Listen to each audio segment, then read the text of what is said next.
Program Director David Adams to come and give his tribute. Thank you, David.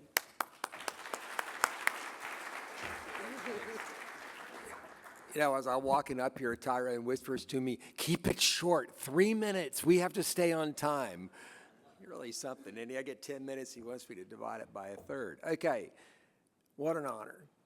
Morale, thank you very much for calling me and inviting me to do this. Tyrone, what a testament to all the people that are here, and you deserve it. You're just the most incredible force of nature. And we've all benefited so much from being around you. And it was my job today to give a short tribute. And it's the Mitral Day. Keep that in mind, because Craig will do this again tomorrow. This is my favorite picture of Tyrone. Of course, I do want to say one thing.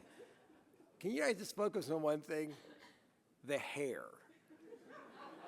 Does that look familiar to you? Like, my God, like I keep saying, if I had that hair and this Brazilian accent and like 4 inches taller, I'd be as famous as he was. He's amazing. But at any rate, you wonder how that little guy in Brazil becomes this guy, don't you? Isn't that amazing? Of course, we all know how. And it's a little bit like what we just talked about with Dr. Cox. It's not just your hair and your accent and that you're a really good technical surgeon. You're a visionary. And you develop things that other people haven't thought of. And Tyrone did that. And this is, again, goes back to my very early years in cardiac surgery. I was training in 1990. And this started like with this Toronto valve. These were like big deals back then. It's hard to describe like how like earth-shattering these things were to sort of be moving away from first-generation stented prostheses, and just the technical issues around it, and sort of the considered to be master class to do that. And of course, what we're really known Tyrone for is the David procedure. We'll have an entire day tomorrow and starting this afternoon. I see they crept into the mitral time this afternoon on the final program, Morale. I just noticed that. But at any rate, that's what we all associate with Dr. David, isn't it? But you know what, guys? And I'm sure he's going to talk about it too. This isn't just Dr. David. He has had a career in mitral surgery. And it's just overshadowed by the David procedure and his work in the aortic root. But if you go back and look at some of the original papers, which I have all of them, it's incredible to think about this contribution. For instance, the sparing the papillary muscle valve, sparing mitral surgery. This was one of the many little things that gets thrown away that Dr. David actually contributed to all of us and contributed to patients. Here's his first paper in '81, and here are the papers starting to talk about the comparisons to convince people, because surgeons, they're pretty conservative. They're hard to convince to do things they've always done and learned from their own mentors. So you have to create the evidence base, and Tyrone really did create the evidence base to perform valve-sparing mitral valve replacement, and he did that in a number of papers, looking not only at the early outcomes, but looking at the physiology behind preserving your chordal apparatus versus not, and your ability to perform better when you did chordal sparing versus traditional, really standard of care replacement at the time. So that's one field. That would be enough for most of us. That might get you the gold medal up here, when another past president. But that's not enough for Tyrone. Of course, he has to go to the next thing, which is chordae tendineae. And his early sort of understanding and appreciation of Bob Frater's work with Gore-Tex led to the next thing, which was, this is the person, we all talk about respect or resect, Patrick Perrier's paper, but this is the paper. This is where it all started. I remember all these years, this is where it all really, this is the gentleman that popularized PTFE.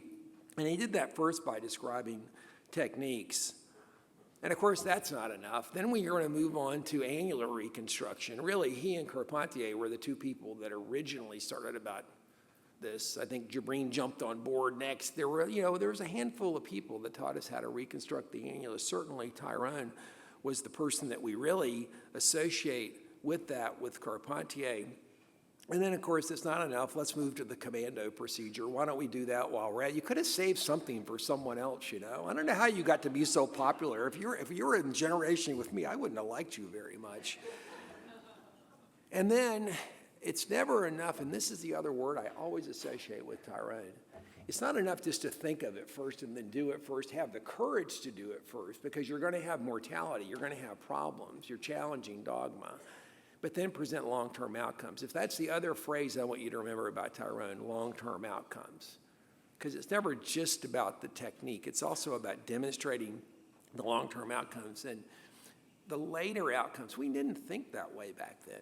Tirone was one of the first people that started talking about outcomes in cardiac surgery, that it's not just, he was one of the first people that moved from survive the first 30 days to what happens to you 8 or 10 years from now. One of the original leaders in this field that talked about that. And he did that in the mitral space, and this was a paper, again, that I always remembered, which was this differentiation of anterior and bileaflet and posterior leaflet prolapse. Of course, it drove me to think, and I still tell them to this day, I blame surgeons mostly for that, not the pathology. Yes, meaning that we shouldn't look at this and say, well, anterior leaflets just fail more. Maybe we have to re-examine how we do anterior leaflet repair and not blame the patient. And I think that's the way he's always done that. And of course, this paper is also very important, and we'll talk some more about that this afternoon when we talk about tricuspid valve disease again. But here's the longest term follow-up of any series of mitral valve disease. So remember, that's just the mitral contributions. That's what I call a legacy. It's not just the legacy of all the individuals in this room and all the people you've touched and all the patients you've helped all over the world, but the foundational contributions that you made to our practice of daily mitral valve surgery, I don't think should ever be forgotten under this tree and shadow of the David procedure. And the last thing I'll comment, which is about his presidential address, which really gives you some insight for all you young people how to be a really great cardiac surgeon and really be a satisfied cardiac surgeon. And this were a few quotes from his presidential address. And remember, you're talking about someone that has basically helped define two fields in cardiac surgery. But if you'll notice, it goes back to one about perfection. You'd always associate that word with Tirone. There's evidence that repetition leads to perfection, and that probably one of the reasons that high-volume surgeons have lower operative mortality and morbidity than low-volume surgeons. There must be an innate component of dexterity that explains the variability of technical skills and outcomes among high-volume surgeons. We all get on the reference center bandwagon now. It's in every guideline. Here's the original descriptions of reference surgeons and reference centers. And it was done by Tirone was one of the people beginning to start to question, why is it also casual? We really need high-volume surgeons. This is even more important. Caring is crucial in the delivery of patient care. Caring involves a genuine interest in the patient's well-being, as well as a conscious effort to cause no harm. Honesty, openness, and compassion enrich the quality of patient care. Ignorance, indifference, and carelessness do the opposite. This is what I really respect about the Giants. When you distill all of it down, all the papers and medals and presidencies and honors, it all goes back to the patient. And Tirone really, I think, explains it in this address. And the last slide I'll show is this one. Attempting to operate without adequate knowledge is a display of poor work ethic and lack of caring. I believe that caring is the most important component of work ethics in the practice of medicine.